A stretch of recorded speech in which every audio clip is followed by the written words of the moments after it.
24 jam hari ini. Kota Pagar Alam tidak henti-hentinya menyajikan keindahan alam. Jika selama ini terkenal dengan keindahan pemandangan kebun teh di bawah kaki Gunung Dempo, sesekali rasanya perlu uji adrenalin dengan mengarungi Sungai Lematang. Di Desa Belangkenidai memiliki arus yang tidak terlalu deras, sehingga cocok bagi rafting pemula. Riak air yang tidak deras seolah memberikan dorongan bagi rafting pemula dalam menaklukkan Sungai Lematang di Kota Pagar Alam. Ditambah bebatuan yang tersembunyi di sepanjang sungai, seolah menguji adrenalin para rafting dalam mengendalikan perahu karet. Karakter air sungai yang berpotensi dijadikan wisata air arung jeram ini berada di Desa Pelangkenidai, Kecamatan Dempo Tengah, Kota Pagar Alam. Dari pusat kota, wisatawan cukup menempuh waktu sekitar 20 menit untuk sampai di lokasi pengarungan. Anggota Forum Pencinta Alam Pagar Alam Akbar mengatakan, potensi wisata air di Kota Pagar Alam cukup baik. Selain didukung dengan nuansa alam yang indah, arus sungai di Bumi Besema ini juga memiliki banyak grade dari 1 sampai grade 4. Pengamanan kita dari kru untuk arung jeram standby ya. Kita ada rescue di depan, yang di belakang itu cover, terus ada juga yang cover tamu. Lengkap. Jadi pengunjung tadi memang benar-benar kita cover. Dengan ditemukan air sungai di Desa Pelangkenidai untuk rafting, pihaknya otomatis akan menjadi salah satu daya tarik wisatawan untuk berkunjung ke Bumi Besema ini. Reporter dan juru kamera Eko Wahyudi, palpres.com. Pemirsa, Persatuan Olahraga Biliar Seluruh Indonesia atau POPSI Kabupaten Oku memberikan kesempatan kepada penghobi biliar untuk dididik dan dilatih menjadi atlet. Hal ini mengingat jumlah atlet yang ada di kabupaten tersebut hanya 6 orang. Untuk meneruskan tongkat estafet atlet biliar di Kabupaten Ogan Komering Ulu, Persatuan Olahraga Biliar Seluruh Indonesia Kabupaten Oku mengajak generasi muda untuk menyukai olahraga biliar.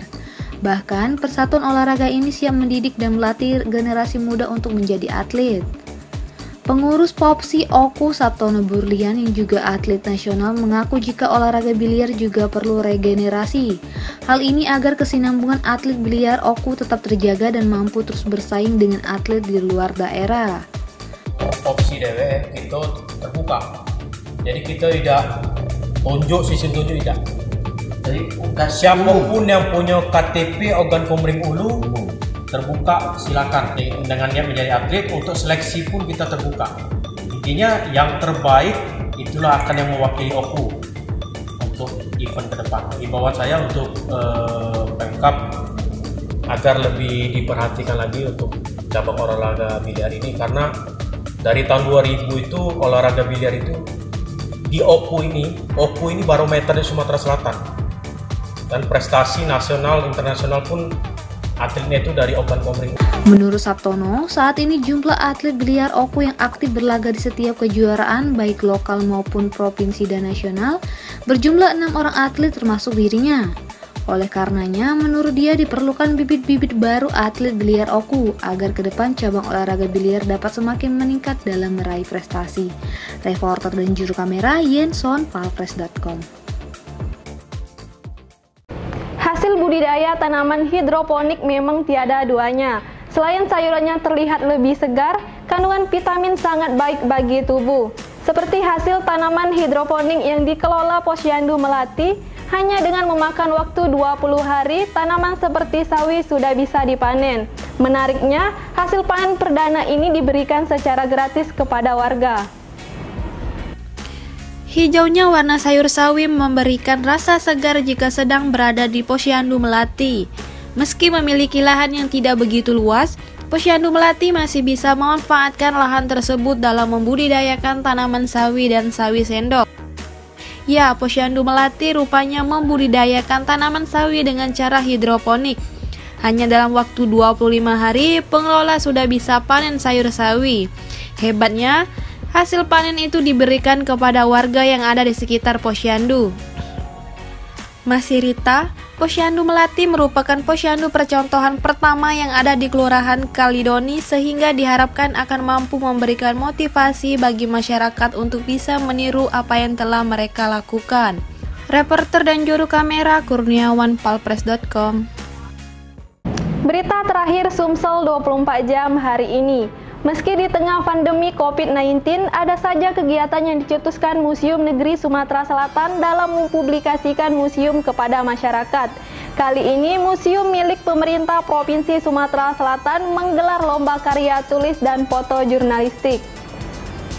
Sebagai bagian dari rangkaian perayaan Hari Museum Nasional yang diperingati setiap 12 Oktober dan apresiasi atas peran media massa dalam membantu komunikasi dan publikasi permusiuman, Museum Negeri Sumatera Selatan menyelenggarakan lomba karya tulis dan karya foto jurnalistik dengan tema Museum Negeri Sumsel sebagai sarana rekreasi dan edukasi kultural.